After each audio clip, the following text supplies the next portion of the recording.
But I asked them to very nicely. It doesn't matter. A demand is a demand, however one dresses it up. Personally, if a demand is to be made, I'd much rather a person be upfront about what they're asking. For politeness merely serves to disguise the demand, not remove it. Why hide it? Because you know I won't like it? But you're going to try and smuggle to that which I am intolerant into my personal space anyway? Seems a little underhand to me. Indirectness is a term one will stumble across when perusing PDA literature. Whilst it is important for one to be a little mindful as to their use of language, one must also bear in mind that altering the phrasing is not the same as altering, or removing, the underlying expectation. This is one of many reasons why reverse psychology is such an abominable strategy to adopt for a PDA child. Not only is reverse psychology lying, essentially, but it underestimates the level of intelligence of a PDA kid. I'm sure that all of you here who have a PDA in your lives have worked out by now that they are impossible to outsmart. PDA people are endowed with a built-in bullshit detector. You aren't going to win. Sure, reverse psychology may work on a very young child, but what's that teaching them? That adults are out to try and deceive you?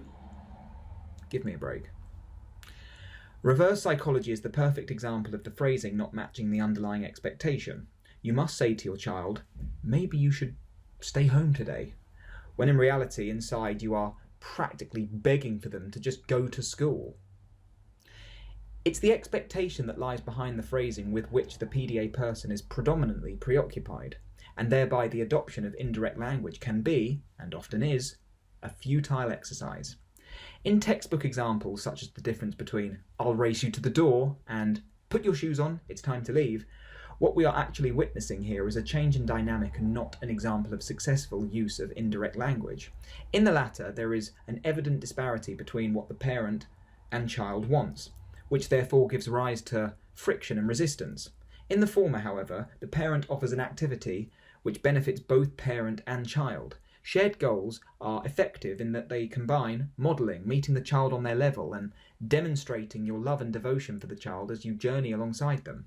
And as a bonus, because a shared goal means that it's your goal too, you get to enjoy the journey just as much as they. There is no battle involved when it comes to shared goals. When I talk about my hatred of the question, how do I get my child to X, I'm citing an example of a parent or teacher entering into a battle situation with the PDA child.